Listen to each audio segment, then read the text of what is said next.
Senhoras e senhores, queridos irmãos e irmãs, caros internautas que nos acompanham pelas mídias digitais, nosso muito boa tarde a todos. Eu desejo que a paz de Jesus, o doce e meigo Rabi da Galileia, permaneça em nossos corações hoje e por todo sempre. Sempre uma alegria estar nesta casa, que sempre nos recebe com muito carinho, nesta oportunidade para nós refletirmos um dos sermões mais conhecidos de Jesus, o Sermão da Montanha. Durante 400 anos calara-se a voz profética e neste período aumentou no judaísmo a influência da chamada doutrina dos rabinos, principalmente de dois grupos, os fariseus e os saduceus. E especificamente os saduceus, muito materialistas, não conseguiam vislumbrar as bênçãos de Deus em uma vida espiritual. Portanto, foi crescendo a influência em meio ao povo das ideias de que para serem abençoados por Deus precisariam ter bênçãos palpáveis no mundo físico. E durante esses 400 anos de silêncio da voz profética e, consequentemente, de um aumento de uma expectativa da chegada do Messias, estas ideias da chamada doutrina rabínica foram crescendo. E divulgando a ideia de que para sermos abençoados por Deus deveríamos ter bênçãos nas nossas vidas materiais, os rabinos afirmavam que para ser abençoado por Deus era necessário ter uma vida longeva. Então aqueles que não dispunham de vida longeva, naturalmente não eram abençoados por Deus. Eles diziam mais, de que para ter uma vida abençoada era necessário ser longeva e com saúde, porque não bastava ter uma vida longeva, era necessário também ser abençoado com a saúde. Então, aqueles que eram abençoados por Deus dispunham de longevidade e de saúde. E diziam mais, que não bastava ter uma vida longeva e saudável, era necessário ter riquezas. Portanto, para ser abençoado por Deus, era necessário ter uma vida longeva, saudável e ser rico. E, por fim, diziam, não bastava ser rico, era necessário ter prosperidade, ou seja, tornar-se cada vez mais rico. Então, neste período de 400 anos, aqueles que se sentiam abençoados por Deus pertenciam a um grupo muito seleto, dos que tinham longevidade, saúde, riqueza e prosperidade. Naturalmente, os doentes, os pobres, iam ficando à margem, excluídos. Num período em que, inclusive, algumas pessoas eram excluídas da convivência social, como aqueles que possuíam o que se chamava de lepra, hoje conhecida como hanseníase. Existia até um lugar chamado de Vale dos Leprosos. Então, durante este período de 400 anos, estas eram as ideias que vigoravam em meio ao judaísmo. E rompendo este silêncio, registra o evangelista Mateus, no capítulo 5, versículos 1 e 2, que Jesus, vendo as multidões, veja que o evangelista aqui não registra a multidão, o evangelista registra as multidões, subiu a um monte e, assentando-se, aproximaram-se dele os seus discípulos, e abrindo a sua boca os ensinava dizendo. 400 anos de silêncio são rompidos com estas palavras de Jesus. E nós podemos imaginar, quando aqui nós destacamos as multidões, poderemos imaginar que diversos grupos acompanhavam Jesus neste episódio. Tanto dos religiosos, fariseus e saduceus, quanto dos excluídos, doentes, pobres. E Jesus então irá iniciar o Sermão da Montanha afirmando: Bem-aventurados os pobres de espírito, porque deles é o reino dos céus. E certamente aquelas multidões que acompanhavam o Mestre ficaram admiradas de que a primeira bem-aventurança Jesus se refere aos pobres, que eram justamente os excluídos, aqueles que se sentiam apartados das bênçãos de Deus. E nós vamos compreender que 18 séculos depois das palavras do Cristo, vem o Consolador, prometido por Ele próprio, recordar o que Ele disse, resgatar a sua mensagem em sua pureza doutrinária e dar entendimento naquelas passagens que foram mal interpretadas ou que foram adulteradas. A doutrina dos Espíritos nos ajuda a compreender as bem-aventuranças, que é uma das lições que nós tiramos desse sermão profético, desse sermão do monte, que aqui Jesus vai elencar virtudes. São as chamadas 7 bem-aventuranças de virtudes. E nós iremos perceber que são gradações de virtudes que Jesus irá nos apresentar. Bem-aventurados quer dizer felizes. Segundo alguns exegetas, pode ser interpretado também como avante. Avante os pobres de espírito, que quer dizer os humildes, porque é deles o reino dos céus. Ou felizes os humildes, porque deles é o reino dos céus. Nós iremos encontrar então 7 bem-aventuranças, chamadas bem-aventuranças de virtudes, e as 2 últimas, as chamadas bem-aventuranças de perseguição. E para que nós possamos entender a profundidade do que aqui Jesus irá estabelecer, nós recordamos o que alguns historiadores registram do grande líder Mohandas Gandhi, ou Mahatma Gandhi, que, tendo contato com o Sermão da Montanha, segundo alguns historiadores, disse: se nós perdêssemos todos os ensinos, os escritos religiosos da terra, e se só sobrasse o Sermão da Montanha, nós não teríamos perdido nada. Vejamos uma pessoa não cristã compreendendo em profundidade as palavras que Jesus e os ensinamentos que Jesus nos dirige neste Sermão da Montanha. Então a doutrina espírita irá nos apresentar uma das possibilidades interpretativas para as bem-aventuranças, demonstrando que são gradações de virtudes, de modo que, para adquirir uma subsequente, é necessário ter adquirido a da véspera. E Jesus inicia, então, falando-nos da mãe das virtudes, a humildade. Bem-aventurados humildes, porque deles é o reino dos céus. Vejamos que existe aqui um detalhe curioso. Todas as demais bem-aventuranças, ou quase a totalidade delas, as consequências para a bem-aventurança estão no futuro, serão. Aqui nós temos uma bem-aventurança que está no presente.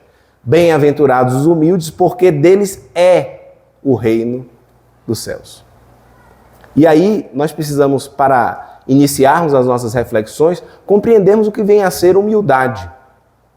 Porque, recordo-me, participei de um congresso na cidade de Maceió, certa feita, e um colega da faculdade me disse assim: eu acho curioso vocês cristãos falarem de humildade, porque vocês têm como referência Jesus, e Jesus disse: eu sou o caminho, a verdade e a vida, ninguém vai ao Pai senão por mim. Imagine se uma frase dessa é de alguém que é humilde. E então eu perguntei para ele: mas qual é o seu conceito de humildade? E ele então começou a conceituar humildade atrelada à característica de como a pessoa se veste, de como a pessoa se expressa, quase que uma pessoa apagada, foi o que ele descreveu. E então eu disse a ele, olha, eu acho que nós temos aí um problema de conceito, porque humildade não é se diminuir, porque às vezes quando nós nos diminuímos, é vaidade. Geralmente as pessoas recebem um elogio e dizem assim: eu não sou isso não. Lá no fundo, ela está dizendo assim: me elogie mais que eu estou gostando. É a falsa modéstia, né? Então, ser humilde não é se colocar nem acima do que se é, o que geralmente o ego faz, né? Ergue altares à própria personalidade, nem tampouco se colocar abaixo do que se é. Ser humilde é reconhecer-se exatamente como é. Este é o desafio. E por isso Jesus irá dizer que dos humildes é o reino dos céus. E ele irá dizer que o reino dos céus não vem com aparências exteriores. Ele vai nos ensinar, não acrediteis quando vos disserem que o reino está aqui ou acolá, porque o reino está dentro de vós. Quem faz a viagem para dentro possui o reino dos céus. Conquista esse reino que está em nós, a essência divina que há em nós, a coragem que precisamos ter de caminhar para dentro. Portanto, temos o primeiro degrau de ascensão das virtudes, a conquista da humildade. E, concluindo o raciocínio desse colega de faculdade, eu disse a ele então, quando Jesus disse, eu sou o caminho, a verdade e a vida, ninguém vai ao Pai senão por mim, ele não estava se colocando nem acima e nem abaixo do que ele era. Ele estava dizendo exatamente o que ele era. E é interessante porque Jesus vai dizer, eu sou, com uma lucidez tremenda, característica de um espírito que já tem um domínio sobre si mesmo, que já se encontra neste reino dos céus. Porque muitas vezes nós falamos eu sou, quando na verdade nos referimos a um estado transitório. Eu digo, eu sou médico. Não, você está médico e poderá ter a mesma surpresa que teve André Luiz ao chegar no mundo espiritual e se deparar com uma enfermaria e dizer assim, eu sou médico, eu posso ajudar. E a enfermeira de nosso lar, Narcisa, dizer para ele, o seu título terreno aqui não serve nada. Se você quiser, pode começar varrendo o chão. Então, eu sou advogado, eu sou... Não, nós estamos desempenhando certos papéis que têm um prazo de validade. Então, Jesus vai dizer, eu sou o caminho, a verdade e a vida, com muita propriedade, com extrema lucidez. E é o mesmo convite que ele faz para todos nós. A conquista da humildade, o caminho para dentro de nós, como um primeiro degrau de ascensão espiritual. O Senhor então vai prosseguir e na segunda bem-aventurança, ele irá dizer, bem-aventurados, felizes os que choram, porque eles serão consolados. Vejamos que uma bem-aventurança vai dando condição de compreender a subsequente, a que vem logo em seguida. Porque não serão bem-aventurados todos os que choram. Porque muitos choros existem de revolta, de insubmissão. Os choros que muito bem caracterizam as regiões inferiores do mundo espiritual, as chamadas regiões abissais, de trevas, que as Escrituras caracterizam como o choro e o ranger de dentes, caracterizando, portanto, a revolta, a insubmissão, o instinto de violência, a agressividade. Portanto, não são todos os que choram que serão consolados. Somente aqueles que, adquirindo a humildade, vão chorar resignadamente. Em outras palavras, bem-aventurados aqueles que são resignados, porque serão consolados. Vejamos que aquele coração que atinge a humildade tem a condição de, em passando pelas dificuldades da vida, compreender que as dores, os desafios não são castigos, não é porque Deus nos esqueceu, não é porque somos vítimas, coitados, mas que são situações que nos favorecem o crescimento espiritual. Portanto, choramos, sentimos as dores, sentimos na pele as dificuldades, mas choramos de maneira resignada. Um coração que se torna humilde, que aprende a resignação, tem a condição de chegar à terceira bem-aventurança.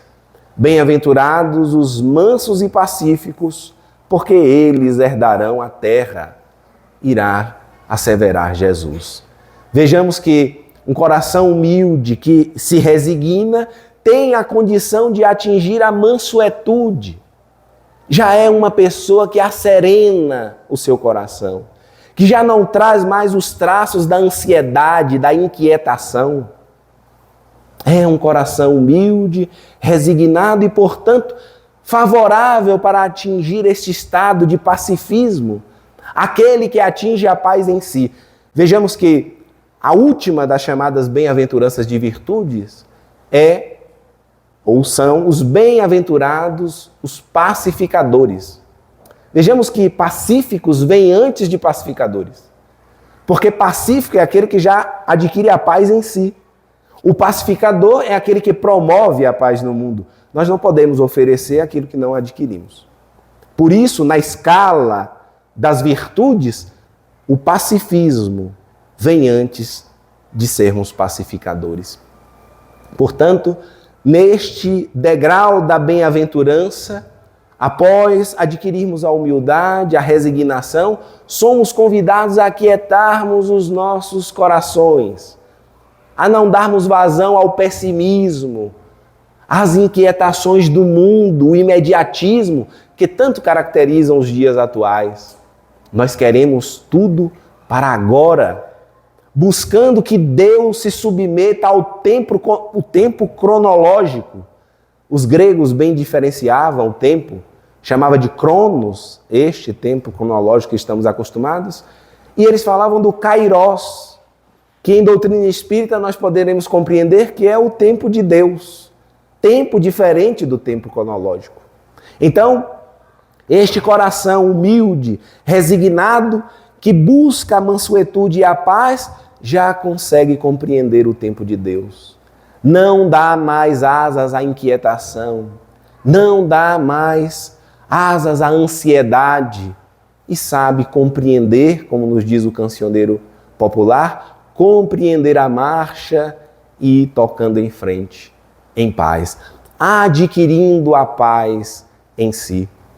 É a advertência que Jesus faz a Levi, que inclusive é o mesmo evangelista Mateus, o publicano, que era o mais escolarizado dentre os apóstolos, os 12 chamados por Jesus, e no início, acostumado com a sua vida em meio aos poderosos da terra, não compreendia porque o mestre convivia junto aos pobres, aos doentes. E ele então diz a Jesus, muito empolgado, Senhor, marquei uma audiência contigo e os poderosos, a fim de que mais celeremente possamos alcançar as vitórias do Evangelho. E ele é severamente advertido por Jesus. E constrangido diz, Jesus, Senhor, eu não fiz por mal, fiz com este intuito para que o Evangelho possa alcançar uma vitória mais célere. E Humberto de Campos irá registrar no livro Boa Nova, pela pena mediúnica do patrono desta casa, Francisco Cândido Xavier, que Jesus então irá dizer a ele uma frase que serve de advertência para todos nós. Ele irá dizer, Levi, quem governa o mundo é Deus e o amor não age com inquietação. Nesses dias de agressões, de polarização, de embates ideológicos, nós espíritas somos convidados a refletir nesta fala de Jesus a Levi. Diante dos contextos sociais, políticos, econômicos, nós muitas vezes nos inquietamos, damos ouvidos a ideias de revolta, de insubmissão. E Jesus fala à acústica de nossas almas, o mesmo que falou ao apóstolo amado. Quem governa o mundo é Deus e o amor não age com inquietação. Portanto, somos convidados nesta gradação de virtudes a adquirirmos, a nos esforçar por adquirirmos esta serenidade, esta paz que atinge os nossos corações. É por isso que Jesus nos faz um convite. Vinde a mim todos vós que estáis cansados e sobrecarregados e eu vos aliviarei. Tomai sobre vós o meu jugo e aprendei comigo que sou manso e humilde de coração e acharei repouso para as vossas almas, pois suave é o meu jugo, leve o meu fardo. Veja que Jesus não nos promete retirar o fardo. Ele faz um convite, vinde a mim e eu vos aliviarei. E muitas vezes a gente fica na nossa zona que alguns chamam de conforto e que eu costumo dizer que não é nada confortável permanecer nessa zona, que na verdade é de estagnação. A gente fica ali estagnado e pedindo a Jesus que venha em nosso auxílio. Invariavelmente o Senhor vem nos auxiliar, mas nós precisamos nos recordar que o convite é que nós possamos ir em direção a Ele. Emmanuel diz, o ideal é que possamos dar 2 passos por dia, mas se não pudermos dar 2 passos, caminhemos 2 milímetros que seja, mas saiamos do local de estagnação que nos encontramos. Pela preguiça moral, pela indiferença que tantas vezes nos tem caracterizado. E Jesus nos faz um convite para ir até Ele e nos recomenda, aprendei comigo. E mais uma vez iremos encontrar os ensinamentos das bem-aventuranças, porque Ele vai dizer, aprendei comigo que sou manso e humilde de coração. Ou seja, para alcançar a mansuetude é necessário também ter a humildade. O primeiro degrau da bem-aventurança nos dará a condição de alçarmos os voos subsequentes. Portanto, um coração humilde, resignado, já adquirindo a mansuetude, o pacifismo, terá a condição de atingir o próximo degrau das bem-aventuranças, quando Jesus irá dizer, bem-aventurados que têm fome e sede de justiça, porque eles serão fartos. E aqui nós não estamos falando da justiça dentro da percepção dos homens, porque a nossa percepção de justiça é muito limitada. Muitas vezes quando nós constatamos em programas de televisão as pessoas fazendo protestos e colocam ali cartazes, justiça, e muitas vezes gritam, queremos justiça. No fundo, elas estão dizendo, queremos vingança, queremos dar o troco. E quando Jesus nos fala que bem-aventurados os que têm fome e sede de justiça, nós não estamos falando da justiça limitada da compreensão dos homens. Nós estamos falando do Instituto Soberano da Justiça Divina que sabe dar a cada um conforme as suas obras. Aquele que se ilumina com o Evangelho de Jesus sabe que podem até haver injustiças, porque nós podemos, pelo nosso livre-arbítrio, escolher o mal. Mas não há em nenhuma parte do universo injustiçados. Porque em toda parte, a lei divina de amor e de misericórdia vigora. Então, à luz do Evangelho do Cristo e desta compreensão profunda da justiça, nós sabemos que nós somos os responsáveis por tudo que nos acontece. Somos hoje o que fizemos de nós ontem, seremos amanhã o que fizermos de nós hoje. Aqui, Jesus nos ajuda a superarmos uma tendência muito humana, que é aquela de sentirmos pena de nós mesmos. E tem situações que, se nós pudéssemos, nós nos desdobraríamos e pegaríamos a nós mesmos no colo e diríamos, que pena de mim. Com tanta gente ruim no mundo, por que eu sofro tanto? Eu acho que Deus se esqueceu de mim, só pode. Eu não nasci no lar certo, porque eu me sinto muito mais acolhida na casa de uma pessoa que nem laço consanguíneo tem. Não é possível. E à luz da soberana justiça de Deus, nós sabemos, a natureza não falha. A natureza não erra, pois é a expressão da lei divina. Sendo a lei divina eterna e imutável, é, portanto, perfeita em seus postulados, em suas ações, em suas expressões. Assim, meus amigos e minhas amigas, nós recordamos o que o Espírito Meimei irá dizer, porque eu sei que, falando sobre isso, muitas pessoas estão pensando assim, falando, mas é porque ele não conhece tal pessoa. Ele não sabe a pessoa que eu convivo em casa. É por isso que ele está falando com essas palavras bonitas. Se conhecesse. E o Espírito Meimei irá dizer assim, saiba que Deus a ninguém te liga de improviso. As pessoas que passam pelas nossas vidas não passam por obra do acaso. Nós convivemos com as pessoas com as quais convivemos dentro de uma finalidade, e os Espíritos chegam a dizer que se a nossa inteligência, abarcasse todas as relações que nos interconectam, nós admiraríamos ainda mais a inteligência de Deus. E todas as relações, até aquelas mais fortuitas, têm conexões que nos interligam com o passado e com vistas ao futuro. Portanto, esta compreensão da justiça profunda farão com que aqueles que a compreendem em profundidade sejam fartos dessa justiça, pois em quaisquer circunstâncias estarão em paz, estarão pacificados, não indiferentes, não omissos, mas tranquilos. Portanto, estas virtudes que Jesus nos conclama não coadunam-se com o pessimismo. Por isso Jesus irá dizer: trago-vos boas novas de alegria. O cerne do Evangelho é a esperança.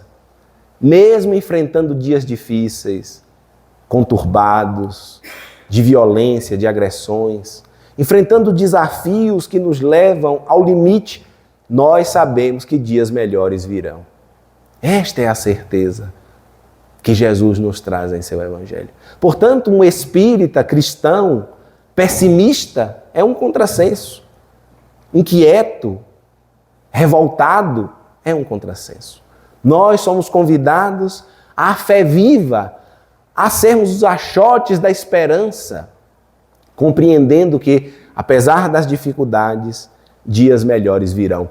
É a grande lição que nós retiramos do livro Brasil, Coração do Mundo, Pátria do Evangelho. Quando recordamos Ismael, que na Gênesis bíblica, no capítulo 16, iremos encontrar um dos filhos de Abraão, filho de Abraão com a escrava Agar, ele, atingindo a angelitude, vai receber de Jesus a missão de ser o anjo condutor do Brasil. E Jesus então lhe esclarece a missão do Brasil. Esta será a pátria do Evangelho, o coração do mundo. A pátria que dará exemplo do Evangelho para o mundo, que dentro do organismo das nações desempenhará esta função. A árvore do Evangelho será transplantada para esta nação. E o que nós compreendemos da leitura do livro, que aqui não será o país das mil maravilhas, mas a grande oficina de trabalho do Cristo. Aquele que disse: não vim para os justos, mas para os pecadores. Não são os sãos que precisam de médicos. Portanto, o grande hospital de Jesus. Por isso constatamos tantas dificuldades, que está a grande oficina. E uma das lições que Ismael irá tirar é que, após receber esta missão, ele volta-se choroso aos pés de Jesus e ele diz: Senhor, eu fali, pois me deste a nação para dar testemunho do teu evangelho ao mundo, e os nossos irmãos da África chegam como animais em navios negreiros. E a lição que Jesus lhe dá é: Ismael, acalma o teu coração. Lembremos que acima dos crimes e das incompreensões humanas, impera um instituto soberano da justiça divina que saberá dar a cada um conforme as suas obras. Então, esta é a lição de justiça, a compreensão profunda de justiça que nós podemos extrair deste sermão da montanha. Um coração, portanto, humilde, resignado, manso, que já atingiu o pacifismo, terá a condição de ter esta compreensão de justiça profunda. E avançando, poderemos chegar na quinta bem-aventurança, ou no quinto degrau de virtudes. Bem-aventurados os misericordiosos, porque eles alcançarão misericórdia. E o coração que vai se abrindo a estas virtudes tem a condição de se tornar compassivo, de desenvolver uma das mais belas virtudes, que é a compaixão, que é a capacidade de perceber a dor do outro, de sentir com o outro. Os Espíritos nos trazem um desafio muito grande, e eu vejo como a doutrina espírita ela vai dobrando a aposta para que a gente vá ascendendo. Tem pessoas que chegam na doutrina espírita e dizem assim, eu sou uma pessoa muito boa porque eu não faço mal a ninguém. Aí a doutrina diz assim, olha, mas não basta não fazer o mal, é preciso fazer o bem. Aí de repente a pessoa começa a fazer o bem e começa a se achar a última bolacha do pacote. Não, eu faço o bem. E aí a doutrina vem e diz, mas não basta fazer o bem, é preciso fazer todo o bem que esteja ao seu alcance, no limite das suas forças. E aí tem um item no Evangelho que eu acho fantástico, que vai trazer a ideia do que Jesus está nos conclamando aqui, nesta passagem, nesta bem-aventurança, nesta virtude, quando os Espíritos nos falam dos infortúnios ocultos.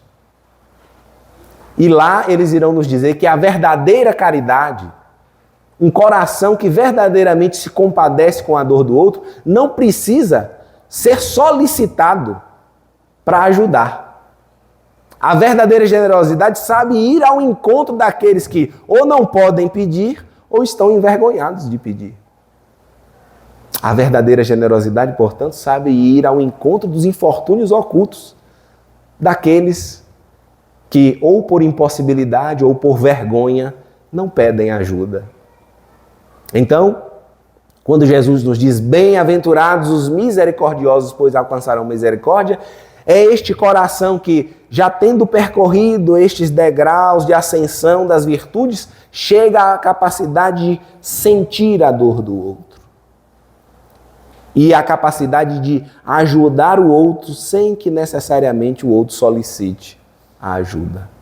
Por isso, São Vicente de Paulo, que é considerado um dos homens mais virtuosos da terra, irá dizer, em o Evangelho segundo o Espiritismo, comentando os infortúnios ocultos, que a esmola que nós damos quando alguém nos solicita é a mais fácil das caridades. É a mais fácil de ser feita e que muitas vezes nem esta nós conseguimos fazer. E ele nos deixa então a advertência que a verdadeira caridade, a verdadeira generosidade, o coração que é verdadeiramente compassivo, sabe ir ao encontro da dor sem necessariamente ser solicitado. Poderemos então avançar à sexta bem-aventurança de virtude, quando Jesus diz, bem-aventurados os limpos de coração, porque eles verão a Deus.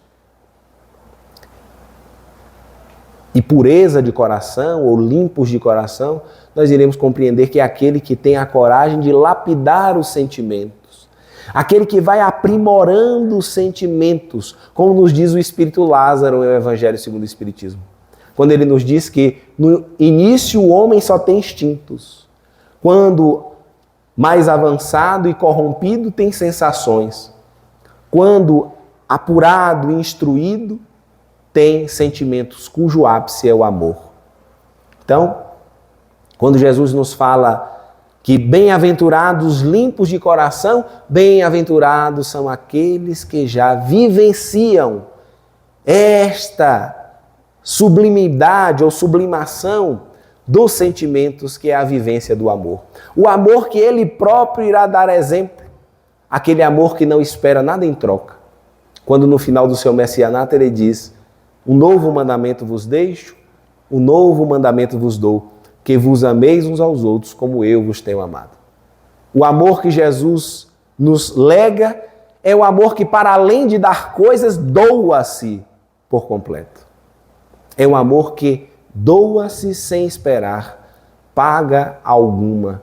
É o amor que vai registrar Amélia Rodrigues, que após ser abandonado pelos seus companheiros mais próximos, no momento extremo, ser violentado, e antes de entregar-se a Deus dizer, Pai, perdoa-lhes, eles não sabem o que fazem, constatando que Judas, percebendo o crime que houvera cometido, o grande equívoco, suicidando-se, Jesus, após entregar-se a Deus no Monte da Caveira, a primeira preocupação é com Judas.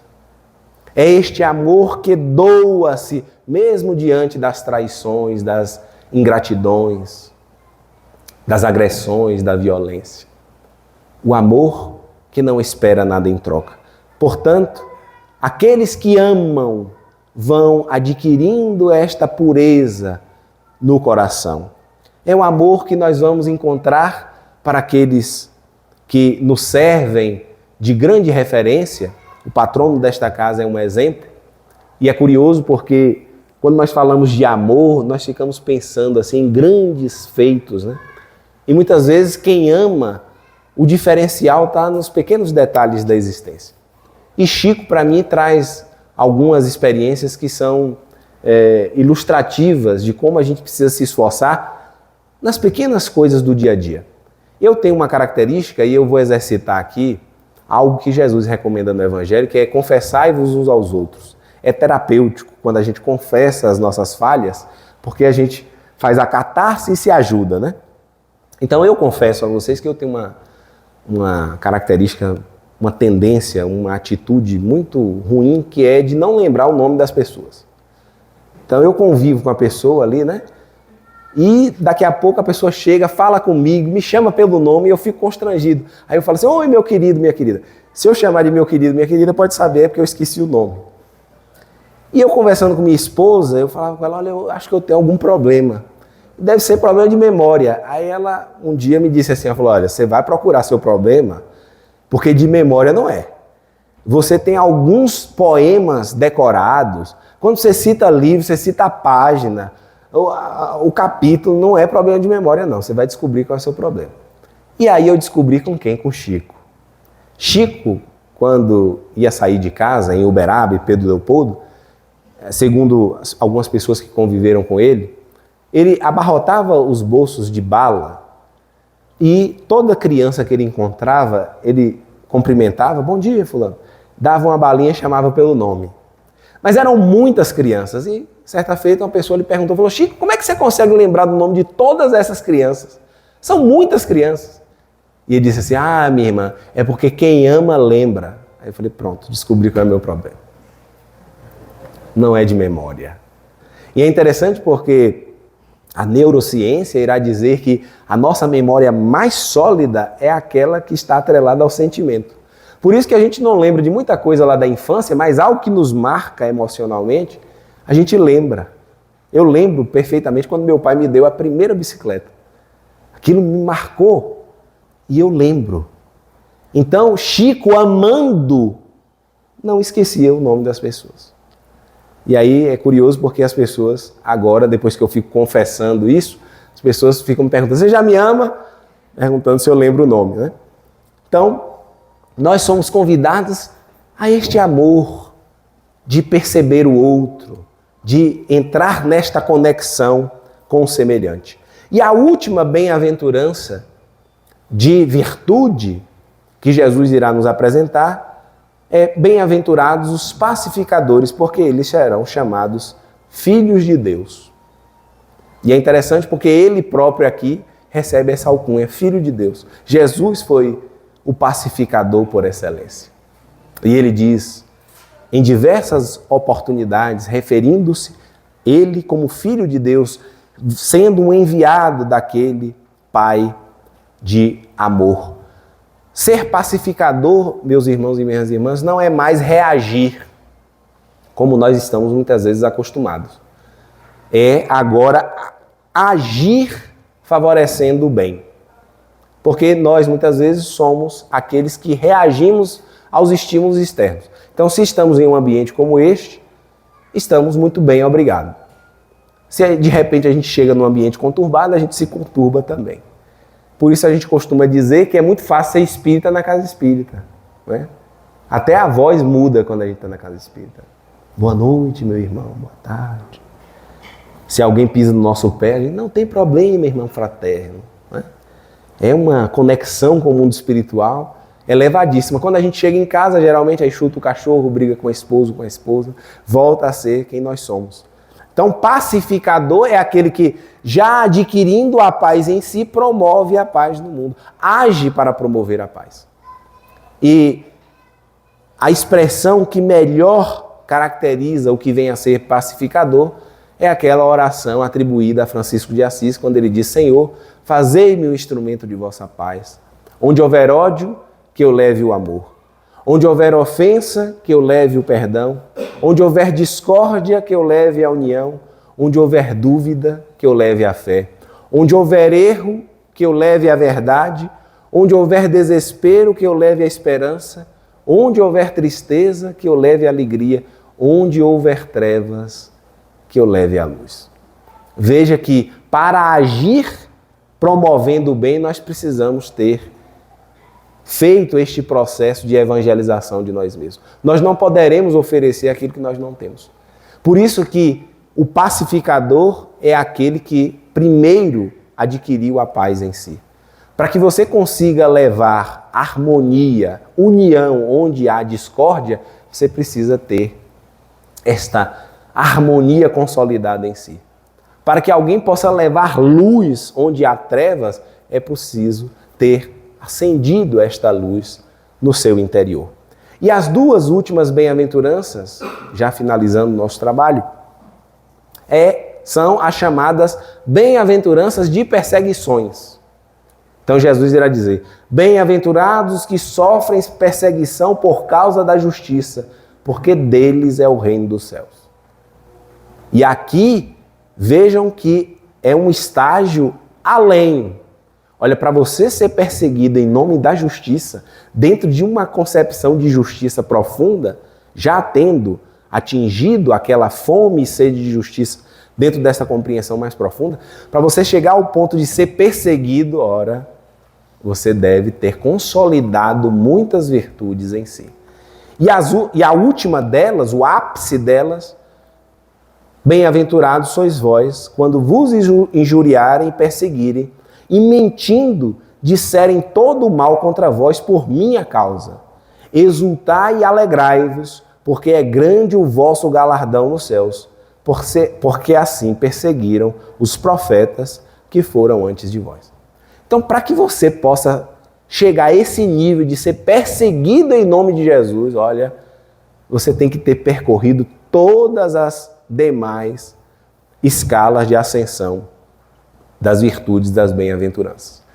E Chico novamente nos dá um exemplo disso aqui. Chico recebeu a visita de uma senhora certa feita e ela, muito empolgada, disse assim: Chico, eu descobri uma das existências que eu tive. Você certamente conhece muito das suas existências e eu descobri uma das minhas, Chico. Chico: minha irmã, e qual foi? Ela disse assim: olha, eu fui devorada por um leão aos tempos de Jesus. Eu morri em nome de Jesus. E você, Chico?